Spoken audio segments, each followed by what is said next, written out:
ধন্যবাদ সাংবাদিক বন্ধুসকল। মই 2021 চনৰ 30 জানুৱাৰী তাৰিখে গোলাঘাট জিলা কংগ্ৰেছ কমিটিৰ সভাপতিৰ মই দায়িত্ব লৈছিলোঁ। সেই সময়ত অজতা নেওগ ডাঙৰীয়ানীয়ে কংগ্ৰেছ দল এৰি গৈছিল। তেনেকুৱা এটা দুৰ্যোগপূৰ্ণ পৰিৱেশত মই দলৰ দায়িত্ব ল'ব হৈছিল।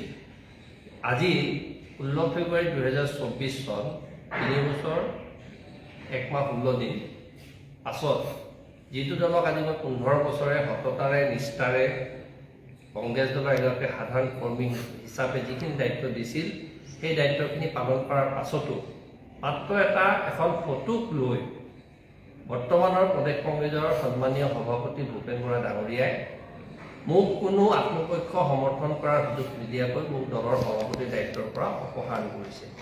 এই বিষয়টোত মই অতিকৈ মৰ্মাহত, মই গভীৰ মোৰ এটা আবেগ, যি অনুভূতি, তাৰ কাৰণে মই আপোনালোকক আজি কথাখিনি অৱগত কৰিব বিচাৰিছোঁ। হয়, মই যোৱা 14 ফেব্ৰুৱাৰী তাৰিখে অসমৰ মাননীয় মুখ্যমন্ত্ৰী হিমন্ত বিশ্ব শৰ্মা ডাঙৰীয়াক মই সৰুপথাৰত তেখেতক লগ কৰাটো সত্য, আৰু সেই কথাটো যোৱাকালি মই সংবাদ মাধ্যমৰ যোগেদি মই স্পষ্টীকৰণো দিছিলোঁ যে মই সম্পূৰ্ণ এটা ঘৰুৱা ব্যক্তিগত কাৰণত তেখেতক লগ কৰিছিলোঁ। আৰু সেই কথাখিনি যোৱাকালি মই মাননীয় সভাপতি ভূপেন বৰা ডাঙৰীয়াক আৰু কলিয়াবৰ লোকসভা সমষ্টিৰ সন্মানীয় সাংসদ গৌৰৱ গগৈ ডাঙৰীয়াক মই অৱগত কৰিছিলোঁ। আৰু মোৰ এইটো কাৰণেই দুখ লাগিছে, দুয়োগৰাকী ব্যক্তিৰ লগতে মোৰ ঘনিষ্ঠ সম্পৰ্ক। আজি গৌৰৱ গগৈৰ লগত বিগত 15 বছৰ তেখেতৰ লগত ছাঁৰ দৰে থাকি মই প্ৰত্যেকটো ৰাজনৈতিক কামত মই সক্ৰিয়ভাৱে অংশগ্ৰহণ কৰিছোঁ। দুয়োগৰাকী ব্যক্তিক জনোৱাৰ পাছত, দুয়োগৰাকীয়ে মোক নিশ্চিতি দিয়াৰ পাছত আজি হঠাৎ পুৱা 9টা বজাত বিপুল গগৈ ডাঙৰীয়া, আমাৰ প্ৰশাসনিক সাধাৰণ সম্পাদক সাংগঠনিক, তেখেতে এখন মোলৈ পত্ৰ প্ৰেৰণ কৰিছে, যিখন পত্ৰত স্পষ্টভাৱে উল্লেখ আছে যে আপোনাক দলৰ গোলাঘাট জিলাৰ সভাপতি পদৰ পৰা অব্যাহতি দিয়া হৈছে আৰু 72 ঘণ্টাৰ ভিতৰত আপুনি ইয়াৰ উত্তৰ দিব লাগিব, তেতিয়াও আপোনাক দলৰ পৰা নিলম্বন কৰা হ'ব। এতিয়া প্ৰথম মোৰ কথাটো প্ৰশ্ন হ'ল, মাননীয় সভাপতি ভূপেন বৰা ডাঙৰীয়া, আপুনি যদি গোলাঘাট জিলাৰ সভাপতি দাদুতাইৰ দৰে এগৰাকী কৰ্মীক যদি বহিষ্কাৰ কৰি কংগ্ৰেছ দলটোক উদ্ধাৰ কৰিব পাৰে, তেতিয়াহ'লে মই আপোনাৰ এই নিৰ্দেশ মই পালন কৰিবৰ কাৰণে হাজাৰবাৰ প্ৰস্তুত আছোঁ। কিন্তু এটা প্ৰশ্ন হ'ল, মোক যিদৰে মাননীয় মুখ্যমন্ত্ৰী হিমন্ত বিশ্ব শৰ্মা ডাঙৰীয়াৰ লগত এখন ফটো ভাইৰেল কৰাৰ কাৰণে মোক আজি দলৰ দায়িত্বৰ পৰা অপসাৰণ কৰিছে, মোৰ লগত এনেকুৱা বহুত ফটো আছে। অহাকাইলৈ মই আপোনাক লগ কৰিবলৈ ৰাজীৱনত গৈ আছোঁ, এখনকৈ ফটো সংবাদ মাধ্যমক দিম। সেইসকল ব্যক্তি নেতাকো কিন্তু আপুনি দলৰ পৰা, তেওঁলোকৰ দলীয় পদবী বা দায়িত্বৰ পৰা আপুনি অপসাৰণ কৰিব লাগিব। কাৰণ কংগ্ৰেছ দলটো কোনো এজন ব্যক্তিৰ, আপোনাৰ কোনোবা এগৰাকী সাংসদৰ, কোনোবা ডেপুটি লিডাৰ কাৰো পৈতৃক সম্পত্তি নহয়। আমাৰ দৰে কংগ্ৰেছ কৰ্মীসকলে যিসকলে বিভিন্ন ঘাত প্ৰতিঘাত কৰাৰ পাছত আমি যিসকলে কংগ্ৰেছ কৰি আছোঁ, দলৰ মজিয়াত যেতিয়া আমি অন্যায় দেখিছোঁ, দলৰ মজিয়াত যেতিয়া আমি সুবিচাৰ কৰিছোঁ, তেতিয়া কিন্তু আপুনি পদক্ষেপ গ্ৰহণ কৰা নাই। যি সময়ত ৰাজ্যসভা নিৰ্বাচনত দলৰ কেইবাজনো বিধায়কে ক্ৰছ ভোট কৰিলে, উপ ৰাষ্ট্ৰপতি নিৰ্বাচনত এগৰাকী সাংসদ অনুপস্থিত আছিল, কেইবাজনো বিধায়কে ক্ৰছ ভোট কৰাৰ পাছত আপোনাৰ হাতত যিসকল গাদ্দাৰ বিধায়কৰ অসমৰ সংবাদ মাধ্যমক কোৱাৰ পাছতো আজিলৈকে তেখেতৰ ওপৰত আপুনি কি ব্যৱস্থা গ্ৰহণ কৰে তাৰ উত্তৰ কিন্তু মোক দিব লাগিব। এই ক্ষোভখিনি অকল মোৰ কাৰণে নহয়, মই যদি হিমন্ত বিশ্ব শৰ্মা ডাঙৰীয়াক লগ কৰাৰ কাৰণে যদি মই দায়ী, তেতিয়াহ'লে যিসকলে ৰাতি অকলে গৈ লগ কৰে, আমাৰ হাততো তথ্য আছে, যিসকল ডাঙৰ নেতা, ডাঙৰ বিধায়ক, যিসকল ডাঙৰ পদবীত আছে, যিসকলে মনে গোপনে কথা পাতে, সেইসকলৰ তথ্যবোৰ কিন্তু কাইলৈ গুৱাহাটীত গৈ ৰাজহুৱাকে ফাদিল কৰিম। তেতিয়া আপুনি কি ব্যৱস্থা গ্ৰহণ কৰে তাৰ উত্তৰ দিব লাগিব। স্পষ্ট কথা। মাননীয় গৌৰৱ গগৈ ডাঙৰীয়া, আপোনাৰ লগত ছাঁৰ দৰে আছোঁ, আপোনাক আমি অসমৰ উজ্জ্বল ভৱিষ্যত বুলি ভাবিছিলোঁ। কিন্তু আপুনি এই বিপদৰ সময়ত আপুনি মোক ৰক্ষণাবেক্ষণ নহয়, আপুনি কাৰ পৰিচালনাত কিয় আপুনি মোক আপোনাৰ অনুমতি নোলোৱাকৈ, আপোনাৰ লগত পৰামৰ্শ নকৰাকৈ ভূপেন বৰা ডাঙৰীয়াৰ ইমান মেৰুদণ্ড হোৱা নাই মোক যে দলৰ সভাপতি পদৰ পৰা আপুনি অপসাৰণ কৰিব। কিন্তু মই আপোনাক এটা প্ৰশ্ন কৰিব বিচাৰিছোঁ, যদি মই একে দুখত অপৰাধী, তেতিয়াহ'লে আপুনি যিগৰাকী ৰজনীয়া তিৰ্কীক আগন্তুক লোকসভা নিৰ্বাচনৰ কাৰণে কাজিৰঙা সমষ্টিৰ পৰা আপুনি প্ৰক্ষেপ কৰিছে, সেইজনকে আপুনি বহিষ্কাৰ কৰিব লাগিব। সেইগৰাকী বিধায়িকা, তেতিয়াৰ প্ৰাক্তন বিধায়িকা ৰজনীয়া তিৰ্কী ডাঙৰীয়া, যিগৰাকী নিজে বিধায়ক হৈ থকাৰ পাছত সৰুপথাৰ সমষ্টিত কিন্তু প্ৰথম বিজেপি কাৰ্যালয়ত গামোচা লৈছিল। সেইগৰাকী আপোনাৰ প্ৰক্ষেপিত পথাৰ সমষ্টি কাজিৰঙা সমষ্টিৰ কংগ্ৰেছ দলৰ প্ৰাৰ্থী, যিজনৰ পিতৃয়ে অসম চাহ মজদুৰ কংগ্ৰেছক দুভাগ কৰি BCMS কৰিছিল, কিন্তু দলে তেওঁলোকৰ ওপৰত ব্যৱস্থা গ্ৰহণ নকৰে, কাৰণ তেওঁলোক বিধায়ক, তেওঁলোক বিধায়িকা, তেওঁলোক ডাঙৰ ডাঙৰ ফেমিলি। কিন্তু আমি এজন সাধাৰণ জনগোষ্ঠীৰ ল'ৰাৰ কাৰণে মই মুখ্যমন্ত্ৰী ডাঙৰীয়া মিচিং জনগোষ্ঠীৰ এজন ল'ৰা হৈ মোৰ এখন মিচিং যদি মই গামোচা পিন্ধোৱাৰ কাৰণে যদি অপৰাধ, তেনেকুৱা মই হাজাৰটা অপৰাধ কৰিবৰ কাৰণে মই হাতত আছোঁ। কিন্তু যিসকলে কিন্তু মুখ্যমন্ত্ৰী ডাঙৰীয়াক কিন্তু ৰাতি ৰাতি লগ কৰিছে, তেখেতসকলৰ ওপৰতো আপুনি ব্যৱস্থা গ্ৰহণ কৰিবৰ কাৰণে প্ৰেচাৰ কৰিব লাগিব। আজি কেইবাজনো বিধায়ক গুচি গ'ল, কমলাক্ষদেৱ পুৰকাষ্ট, বসন্ত দাস আৰু কেইবাজনো লাইনত আছে বুলি জানো, আৰু বহুতে ভিতৰি অংক কৰি আছে। তেখেতসকলৰ ওপৰত আপোনালোকে কঠোৰ ব্যৱস্থা গ্ৰহণ কৰিবৰ কাৰণে আপোনালোকৰ সাহস নাই, কিন্তু সাধাৰণ জিলা সভাপতিক দায়িত্ব পালন কৰিবৰ কাৰণে আপোনালোকৰ সাহস আছে। আমি কি আপোনাক কাজিৰঙা সমষ্টি বা যোৰহাট লোকসভা সমষ্টিত কংগ্ৰেছ দলৰ প্ৰাৰ্থী হিচাপে বিচৰাটো আমাৰ অপৰাধ নেকি? যিটো সমষ্টিত যোৱা 2014 মোদী চুনামীৰ সময়ত বিজেপিৰ প্ৰবল ঢৌৰ মাজতো কিন্তু কাজিৰঙাৰ কলিয়াবৰ লোকসভা সমষ্টি ৰাইজে আপোনাক দুবাৰকৈ জিকাই পঠাইছিল। আপুনি কোনজন জিলা সভাপতি, কোনজন ব্লক সভাপতি, কোনজন দলৰ তৃণমূল পৰ্যায়ৰ কৰ্মীৰ লগত আলোচনা কৰি আজি নগাঁৱলৈ আজি গুচি যাবলৈ লৈছে? তাৰ উত্তৰ আমি কেনেকৈ কংগ্ৰেছ দলৰ কৰ্মীসকলক কম, মোৰ জিলাৰ কৰ্মীসকলক কম? আপুনি আজিলৈকে কওকচোন, আজি কোনোবা আপুনি মোৰ লগত জিলা সভাপতি হিচাপে আলোচনা কৰিছিল নেকি? আপোনাকতো যোৰহাটৰ ৰাইজেও বিচাৰি আছে, কিয় স্পষ্টকৈ আজিও ক'ব নোৱাৰে যে নহয় মই যিকিনো হাৰিলেও কাজিৰঙাত প্ৰতিদ্বন্দ্বিতা কৰিম? আপুনি যদি এৰি থৈ গুচি যাব পাৰে কংগ্ৰেছ দলটো, আমাক যদি এৰি থৈ আপুনি নগাঁৱলৈ পলাই যাব পাৰে, ৰকিবুল হুছেইনৰ লুমিনালত যদি সোমাব পাৰে, তেতিয়াহ'লে আপোনাৰ গাত তৰুণ গগৈৰ তেজ নাই, আপোনাৰ গাত আহোমৰ তেজ নাই, আপোনাৰ দেহত ৰকিবুল হুছেইনৰ তেজ অংকুৰিত হৈছে, ন্যায়ৰ তেজ সঞ্চাৰিত হৈছে। অসমৰ ৰাইজে, উজনি অসমৰ ৰাইজে কিন্তু আপোনাক ভৱিষ্যতৰ ৰাজনীতিত ক্ষমা নকৰে, এইটো স্পষ্ট কথা। এইটো মোৰ কেৱল আৱেগ নহয়, প্ৰত্যেকজন কংগ্ৰেছ কৰ্মী আমি বিচাৰিছোঁ আপুনি যোৰহাটৰ পৰা প্ৰতিদ্বন্দ্বিতা কৰক, কাজিৰঙাৰ পৰা প্ৰতিদ্বন্দ্বিতা কৰক, আপোনাক অসমৰ ৰাইজে জিকাওক। এই কথাখিনি মই খুবত কৈছোঁ, অহা কাইলৈ মই তাত যাম, আৰু সকলো কংগ্ৰেছ কৰ্মী সংবাদ মাধ্যমৰ জৰিয়তে কৈছোঁ, মই এতিয়াও কংগ্ৰেছ দলত আছোঁ, এতিয়াও মই কংগ্ৰেছ দলৰ প্ৰাথমিক সদস্য, মই বিষয়বাদ ডাঙৰ, এতিয়াও মোৰ ডিঙিত কংগ্ৰেছ দলৰ পতাকা আছে, ৰাহুল গান্ধীৰ বেছ মই এতিয়াও লৈ গ'লো। মোৰ এই আৱেগ অনুভূতিক আপোনালোকে যদি ইটিং কৰে, ভৱিষ্যতৰ দিনত কিন্তু আপোনাকো কংগ্ৰেছ কৰ্মীসকলে ক্ষমা নকৰিব। ভূপেন বৰা ডাঙৰীয়া, আপুনি এজনকৈ দলৰ পৰা খেদাই দিয়াতকৈ মানুহখিনি কেনেকৈ ৰাখিব পাৰে, দলীয় কৰ্মীসকলক কেনেকৈ উৎসাহিত কৰিব পাৰে, এই কথাটো আপুনি চিন্তা কৰক। খেনুক দেখি আপুনি ৰান্ধিব, খেনুক দেখি বান্ধিব, সেইটো নীতি কেতিয়াও হ'ব। আপোনাক আমি প্ৰত্যেক মুহূৰ্তত আমি চাথ দিছোঁ, ব্যক্তিগতভাৱে হওক, দলৰ সভাপতি হওক, প্ৰত্যেকটো মুহূৰ্তত আমি আপোনাৰ লগত আছোঁ। কিন্তু আজি যেতিয়া মই এইটো সিদ্ধান্ত দিলে, মই তেখেতক যোগাযোগ কৰিব বহুতবাৰ চেষ্টা কৰিছিলোঁ, কিন্তু তেখেতে মোক ফোন ৰিচিভ কৰা নাই। কালি সন্ধিয়ালৈকে মই কথা পাতিছোঁ, তেখেতক মই ব্যক্তিগত, মই মোবাইলত মই হোৱাটছআপ কৰি মই ডিটেইলছখিনি কৈছোঁ। তাৰপাছত মোক অপহৰণ কৰা আগত এবাৰ যদি মোক ক'লেহে যে মই কম্পালচন মই তোমাক অপহৰণ, মোৰ তেতিয়া বেদনা নালাগিল। গৌৰৱ গগৈ ডাঙৰীয়াৰ লগত কালি সন্ধিয়া 7টা বজালৈকে মই গোলাঘাট চাৰ্কিটৰ ওচৰত মই দলীয় কাৰ্যসূচীত আছোঁ, এবাৰ ঘূণাক্ষৰেও মোক কোৱা নাই। আজিও তেখেত গোলাঘাটত আছে, মোক যদি ৰাতিপুৱা বা ৰাতি যদি ফোন কৰিলে হয় যে দলৰ কাৰণ এটা বিৰোধ হৈছে, তোমাক এইটো কাৰণে দলৰ দায়িত্বৰ পৰা আঁতৰাই দিছোঁ, মই আক্ষেপ নকৰিলোহেঁতেন। কিন্তু মোৰ আক্ষেপ এইটোতে, যিকেইজন ব্যক্তিক আমি কংগ্ৰেছ দল কৰিছোঁ বুলি ভাবিছোঁ, সেইসকল ব্যক্তিয়ে যেতিয়া বিপদৰ সময়ত হ'ব, কংগ্ৰেছ কৰ্মীসকলক আঠাই সাগৰত পেলাই দিব। আজি সকলোৱে হয়তো প্ৰশ্ন কৰিব পাৰে, মই বিজেপি দলত যাবৰ কাৰণে এইখিনি কুচকাউচ কৰিছোঁ, কিন্তু মই আপোনালোকৰ আগত এটা কথা স্পষ্ট কৰি দিছোঁ, মই কোনো বিজেপি দলত যাবৰ কাৰণে মই কোনো ধৰণৰ অভিপ্ৰায় কৰা নাই। কিন্তু এতিয়া এটা কথাটো এনেকুৱা হৈছে, তেওঁলোকে মোক নিজেই দলৰ পৰা এতিয়া খেদি দিব বিচাৰে। আজি সংবাদ মাধ্যম কৰিছোঁ, কালি মোক নিলম্বন কৰিব। তাৰ পৰৱৰ্তী সময়ত আপোনাৰ তেনেকুৱা এটা সিদ্ধান্ত আহিব পাৰে? মই এতিয়াও যদি ৰাহুল গান্ধী ডাঙৰীয়াই কৈছে ন্যায়ৰ কাৰণে আমি সংগ্ৰাম কৰিব লাগিব, মই সংগ্ৰাম কৰিম। কাইলৈ ৰাজীৱ ভৱন যাম, ভূপেন বৰা ডাঙৰীয়াক অনুৰোধ কৰিম, তেখেতৰ লগত মই সময় বিচাৰিম। আজি তেখেতে যদি সময় দিয়ে মই পাতিম, নহ'লে মই তাত মই বহিম, মই অৱস্থান ধৰ্মঘট কৰিব, অনশন কৰিব, তাত বহি মোক উত্তৰ লাগিব।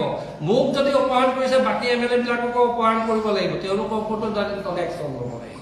এই যিসকল গাদ্দাৰ বিধায়কৰ লিষ্ট তেখেতৰ ওচৰত আছে, তেওঁ ৰাজহুৱা কৰিব লাগিব। যিবিলাকে অমৃত কলৰ যাত্ৰাত অংশগ্ৰহণ কৰিছিল, যিসকলে তাত গৈ বাহিৰত বিজেপি দলৰ কাৰ্যসূচীত মুকলিকে তেওঁলোকে কৈছিল, তেখেতসকলৰ ওপৰত কিন্তু দলে ব্যৱস্থা গ্ৰহণ নকৰে।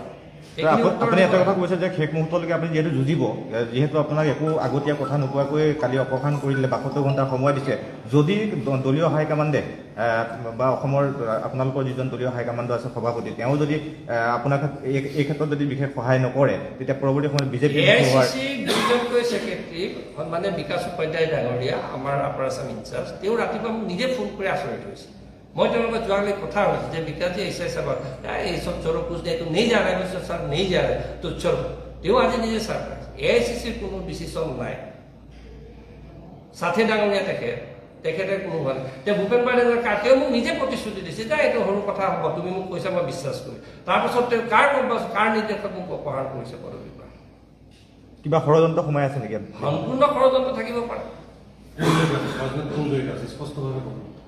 আৰু দুদিন ৰখি যাওক গম পাব আৰু সেইসকলৰ মুখামুখি খুলিম মই এনে বহি নাথাকো স্পষ্ট মোক কালি নিলম্বন কৰে যি কয় এতিয়া মোক দলে মোক সভাপতি দায়িত্ব দিলেও নলয় মোক যিটো অপমান মোক যদি কৰিলে হয় যে এইটো কাৰণত মই তোমাক মই সভাপতি পদৰ পৰা আঁতৰাবলগীয়া হৈছে মোৰ আক্ষেপ নাথাকিলেহেঁতেন কিন্তু যিটো দলক মই ছাৰ্ভিচ দিলোঁ যিসকলক আমি নেতা হিচাপে মানি ৰাখিলোঁ আমিতো মন্ত্ৰী MLA নহয় আমিতো আজিলৈকে পঞ্চায়তৰ এটা টিকেট পোৱা নাই আমাৰ মুখলে চাইতো বহুত হাজাৰ হাজাৰ কংগ্ৰেছ কৰ্মীটো আমাৰ লগতো আছে আমাৰতো বহুত লিডাৰ আছে যিসকল ফোন কৰিলে সাধাৰণ কংগ্ৰেছ কৰ্মীয়ে ফোনক নাপায় চাহ একাপ নোখোৱাই তেওঁলোকে লগত থাকিলে কাৰ ঘৰত কি হৈছে কোনোবাই খবৰ ৰাখিছে নেকি আমিতো জিলা সভাপতি হিচাপে জিলাত থকা কংগ্ৰেছ কৰ্মীসকল আমিতো আশ্বাস দিব লাগে আমাক কোনে আশ্বাস দিব আমি যদি কিবা এটা মত বিৰোধ কৰোঁ হ'ব পাৰে গণতান্ত্ৰিক এটা ৰাজনৈতিক দলত মই কোনোবা এজন পাৰ্টিক মই ব্যক্তিগতভাৱে সমৰ্থন কৰিব পাৰোঁ নকৰিব পাৰে দলীয় হাইকমাণ্ডে আজি কি ৰচনা টিকিট এনাউন্স কৰিছে নেকি কেণ্ডিডেট বুলি মোৰ চইচ নহ'ব পাৰে এইটো মোৰ ব্যক্তিগত কথা মই বিচাৰিব পাৰোঁ কাজিৰঙাত গৌৰৱ খেলিবলৈ বিচৰাটো মোৰ কি ভুল হৈছে নেকি ভুল হৈছে যদি গৌৰৱ কৈ দিয়ক তেখেতক যোৰহাট লোকসভাত নিৰ্বাচন খেলিবলৈ আমি পৰামৰ্শ দিয়াটো আমাৰ কি ভুল হৈছে নেকি তেওঁ যদি কোনোবা এজন বিশেষ ব্যক্তি এজন বিশেষ লিডাৰ যিজনৰ এটা ছত্ৰ ছাত্ৰী কংগ্ৰেছ চলি আছে সেইজন ব্যক্তিৰ পৰিচালনা যদি নগাঁৱলৈ যাব পাৰে তেতিয়া কাজিৰঙাৰ কৰ্মীসকলৰ লগত এবাৰ আলোচনা কৰি তেওঁ কিয় নকৰিলে মই এজন জিলা সভাপতি মই জানিব নালাগিব নেকি মোৰ বৰ্তমান 10 বছৰ থকা সাংসদজন কোনটো লোকসভা সমষ্টিত খেলিব মই ইমান ঘনিষ্ঠ থকাৰ পাছত মোক কিয় এবাৰ তেওঁ কোৱা নাই যে এইকেইটা কাৰণ মই যাব লাগিব আমিতো তেখেতক অসমৰ লিডাৰ হিচাপে বিচাৰিছোঁ এটা বিশেষ সম্প্ৰদায়ৰ আমি লিডাৰ বিচৰা নাই নহয় এজন বিশেষ ব্যক্তিৰ তলত থাকোঁতে তেখেতে দলীয় দায়িত্বলত আমি বিচৰা নাই নহয় আৰু সেইটো কোৱাটো যদি পাপ তেতিয়া হাজাৰটা পাপ কৰিম মই কংগ্ৰেছ দলৰ ভালটো মোক অঁতৰাই দি যদি কংগ্ৰেছ দলটো ভাল হ'ব বুলি যদি ভূপেন বৰা গৌৰৱই ভাবিছে তেতিয়াহ'লে মই তেনেকুৱা ভুল কৰিবৰ কাৰণে মই হাজাৰবাৰ মই প্ৰস্তুত আছোঁ চিটিং MP আছে নগাঁও জিলাত চিটিং MP গৈ গৈছে আকৌ নামনি অসমত চিটিং MLA আছে সামগ্ৰিক ৰকিবুল হুছেইন তেওঁ কৈছে নামনি অসম খেলিব কি হৈছে এইবিলাক চাওক এগৰাকী সাধাৰণ কৰ্মী হিচাপে সভাপতি ভূপেন বৰা ডাঙৰীয়া আপোনাৰ লগত এতিয়া 3গৰাকী সাংসদ গৌৰৱ গগৈ ডাঙৰীয়া আব্দুল খালেক ডাঙৰীয়া আৰু প্ৰদ্যুৎ বৰদলৈকে আমি সকলোৱে শ্ৰদ্ধা কৰা এজন ভাল ব্যক্তি যিজন ব্যক্তিয়ে 5টাকৈ সংসদীয় সময় বিজেপি দলত থকাৰ পাছত সেইটো সমষ্টি উদ্ধাৰ কৰিছিল সেইজন প্ৰদ্যুৎ বৰদলৈক আজি এজন বিশেষ প্ৰভাৱশালী কংগ্ৰেছ দলৰ নেতা নাম নকলেও গম পাইছে স্পষ্ট কৈছে ৰকিবুল হুছেইনে কৈছে ৰকিবুল হুছেইনে প্ৰদ্যুৎ বৰদলৈক মাতি আনিছিলে জিকি 6 মাহত কাজিয়া কৰিলে কাইলৈ গৌৰৱ গগৈ কৰিব 6 মাহত গৌৰৱ গগৈ নবাদনি যদি জিকে 6 মাহৰ পাছত ৰকিবুল হুছেইন আৰু গৌৰৱ গগৈ কাজিয়া আজি প্ৰদ্যুৎ বৰদলৈৰ যি অৱস্থা হৈছে গৌৰৱ গগৈ হ'বলৈ গৈ আছে এজন শুভচিন্তক হিচাপে কৈ আছো আৰু অসমৰ ৰাজনীতিত আমি সেইটোৱে দেখি আছো আব্দুল খালেক ডাঙৰীয়া বৰপেটা তেখেতে ধুবুৰী তেখেতৰ ঘৰ ধুবুৰী লোকসভা হৈছে ৰকিবুল হুছেইনে সামগ্ৰী পাই গৈ ধুবুৰীত ইলেকশ্যন খেলাৰ কি যুক্তি আছে তেওঁ কিয় তাত ব্লক কৰি দিলে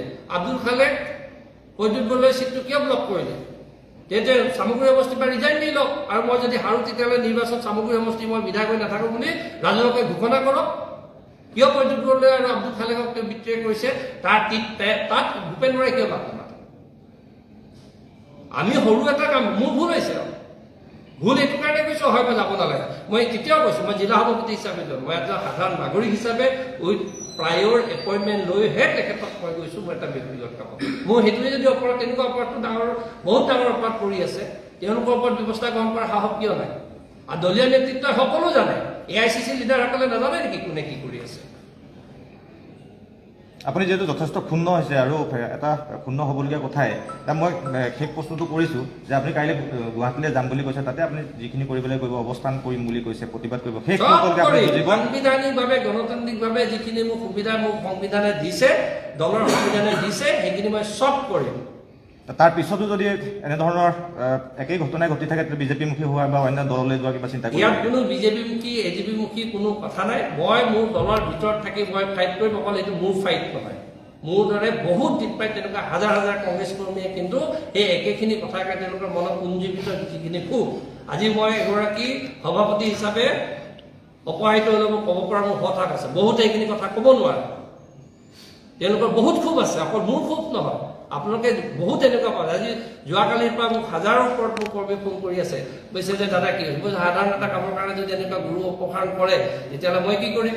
কৈছে নহয় দাদা আপুনি কথাখিনি আমাৰ হাইকমাণ্ডটো ভূপেন বৰা, মইতো ভূপেন বৰাকে চিনি পাওঁ, মই ভূপেন বৰাক ক'ম সুধিম আপুনি এইটো কাম মোক কিয় কৰে, কালিতো আপুনি কৈছিলে যে একো নকৰোঁ।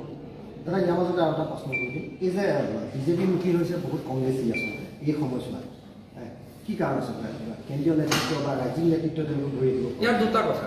জিতেন্দ্ৰ সিং ডাঙৰীয়া অসমৰ ইনচাৰ্জ হোৱা কেইবছৰ? 6 বছৰ হ'ল। তেখেতৰ 6 বছৰ ইয়াত ইনচাৰ্জ হৈ থাকোঁতে অসমৰ কংগ্ৰেছ দলৰ ৰাজনৈতিক নিৰ্বাচনৰ পাৰফৰ্মেঞ্চ কি? Big zero'.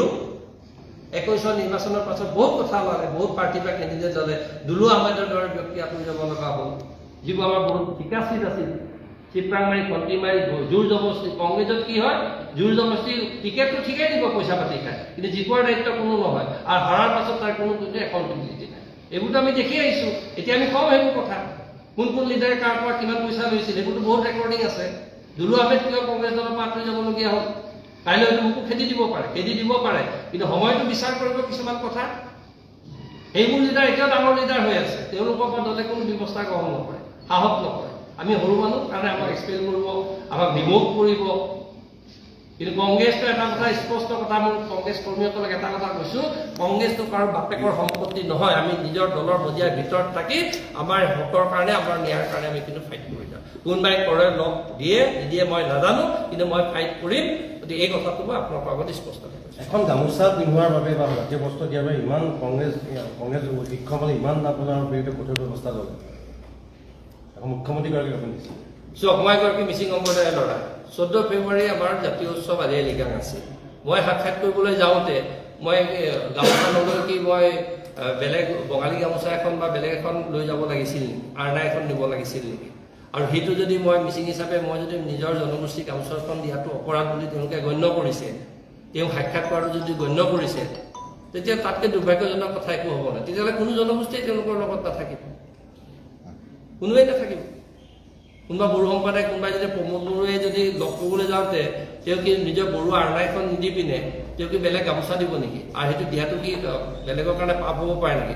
চাহ জনগোষ্ঠীৰ কোনোবা এজন ব্যক্তিয়ে যদি কাৰোবাৰ এজন মুখ্যমন্ত্ৰীক লগ কৰিবলৈ যাওঁতে তেওঁলোকৰ পৰম্পৰাগত গামোচাখন দিয়াটো অপৰাধ হ'ব পাৰে নেকি? আৰু সেইটো যদি অপৰাধ হয় তেতিয়াহ'লে আৰু তাত ক'বলগীয়া একো নাথাকে। আৰু মই ভাবোঁ এইটো কোনো ইছ্যুৱেই নহয়, এইটো ইছ্যু ক্ৰিয়েট কৰিছে। চিম্পল কথা, তাত কোনোবাই হয়তো ভাল পাইছে, তেওঁ গ'লে হয়তো ৰজনীয়া টিকিৰ কাৰণে অসুবিধা হ'ব, থাকিলে গৌৰৱ গগৈ নগাঁৱলৈ ইলেকশ্যন খেলিবলৈ যাবলৈ অসুবিধা পাব, কাৰণ আমি সেই কথাখিনিতো আমি কমেই, এইটো সত্য কথা কমেই। আমি আজিও বিচাৰিছোঁ তেওঁ কাজিৰঙাত খেলক, তেখেতক ইয়াৰ ৰাইজে জিকাব, তেওঁ নহ'লে যোৰহাট খেলক, উজনি অসমত খেলক, তেখেতক জিকাব। আৰু মই কৈছোঁ তেওঁক যে আপুনি খেলক ইয়াত, পলিটিক্সত জিকা হাৰ থাকিব, কিন্তু তেওঁ যদি লিডাৰ হয়, তেওঁক যদি ৰাজনৈতিকভাৱে যদি হিমন্ত বিশ্ব শৰ্মাই যদি ডিলিমিশ্যন কৰি আঁতৰাইছে, তেওঁ চেলেঞ্জ হিচাপে লওক, কাজিৰঙাত খেলি দেখাই দিয়ক। তেওঁ লুকাই চুকাই কিয় যাব লাগে? ৰকিবুলচনৰ তেওঁ কিয় তেওঁ ভৰিত ধৰিবগৈ লাগে? তেওঁ অসম আৰু অসমীয়া তৰুণ গগৈ ডাঙৰীয়া যদি তেজ আছে, আহোমৰ যদি তেজ আছে, তেতিয়াহ'লে উজনি অসমৰ পৰা প্ৰতিদ্বন্দ্বিতা কৰক। উজনি অসমৰতো চব মানুহে বিচাৰি আছে তেখেতক। কাৰ তেজ আছে বুলি ভাবে তেওঁ তাত গৌৰৱ গগৈ? লাহে লাহে বেলেগৰ ৰক্ত সঞ্চাৰিত হৈছে ভিতৰত, আৰু 2024 পাছত গম পাব যে তাৰ সোমাব, তেওঁ নিজে উত্তৰ দিব লাগিব।